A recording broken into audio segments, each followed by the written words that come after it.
ఇక assembly committee హాల్లో CM Revanth Reddy అధ్యక్షతన తెలంగాణ కేబినెట్ సమావేశం జరిగింది.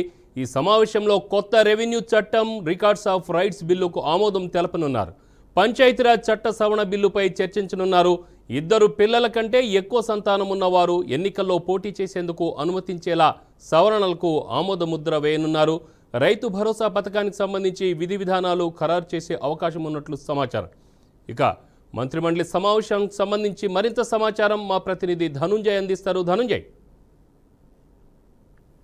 ఒక రైట్ మన రామారావు ప్రస్తుతం తెలంగాణ కేబినెట్ సమావేశం మరి కాసేపట్లో జరగనుంది. ఈ సమావేశంలో అనేక కీలక అంశాలు ఇప్పుడు చర్చించే ఆస్కారం ఉంది. సుమారు 5 ఆర్డినెన్స్ సంబంధించిన అంశాలను ఈరోజు కేబినెట్ సమావేశంలో చర్చించి మంత్రుల సమక్షంలో కేబినెట్ ఆమోదం సైతం తెలిపే ఆస్కారం సైతం ఉంది. ఇప్పటికే ఈ సమావేశంలో కొత్త రెవెన్యూ చట్టంతో పాటు అటు రికార్డ్ ఆఫ్ రైట్స్ బిల్స్ ఆమోదం తెలుపనున్నట్టు మనకు ప్రాథమికంగా తెలిసింది. అందులో భాగంగానే ఈరోజు పంచాయత్ రాజ్ సంబంధించిన చట్టంలో అనేక సవరణలు మార్పులు దిశగా ఈరోజు ఈ కేబినెట్ సమావేశంలో తీర్మానించింది. ప్రస్తుతం మనం ఈ సవరణలో భాగంగానే ఈరోజు అనేక అంశాలు దీంట్లో పరిగణలోకి తీసుకుంటున్నారు. ఎందుకంటే పంచాయత్ రాజ్ చట్టంలో అనేక లుసుకులు ఉన్నాయి. ఆ లుసుకులకు సంబంధించిన వివరాలు సైతం మరి కాసేపట్లో మనకు పూర్తి స్థాయిలో ముఖ్యమంత్రి రేవంత్ రెడ్డి సమక్షంలో ఈ కేబినెట్ సమావేశంలో వెల్లడించే ఆస్కారం ఉంది. ఈ సమావేశంలో అనేక ఆర్డినెన్స్ తో పాటు 5 అంశాలు ప్రత్యేకంగా చర్చించే ఆస్కారం ఉన్న నేపథ్యంలో దీనికి ప్రత్యేకంగా ఆర్డినెన్స్ లో భాగంగా అనేక ఏర్పాట్లు సైతం చేస్తున్నారు. ఇందులో భాగంగానే చూస్తున్నాం మనకి ఇప్పుడు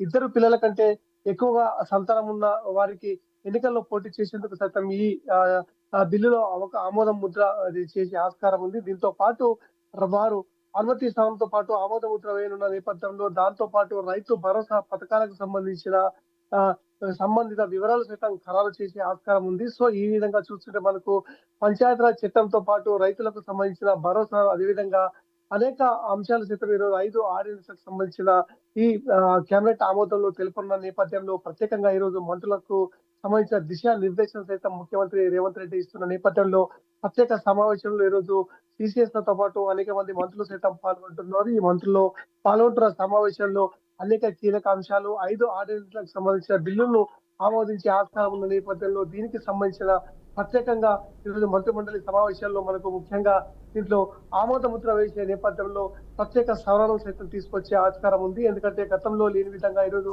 ప్రత్యేక సంస్కరణలతో పాటు ప్రభుత్వం అనేక అంశాలు దీనిపై ముడిపడి ఉన్న నేపథ్యంలో దీంట్లో ప్రత్యేక శ్రద్ధ వహిస్తూ ఈరోజు ఆమోదానికి ముద్ర వేసే ఆస్కారం సైతం ఉంది అని చెప్పొచ్చు. ఎందుకంటే ముఖ్యమంత్రి ఈరోజు రేవంత్ రెడ్డి సారథ్యంలో జరుగుతున్న ఈ సమావేశంలో 5 ఆర్డినెన్స్‌లకు సంబంధించిన బిల్లును ఆమోద ముద్ర వేసే ఆస్కారం ఉన్నట్టు మనకు ప్రాథమికంగా తెలుస్తుంది రామారావు.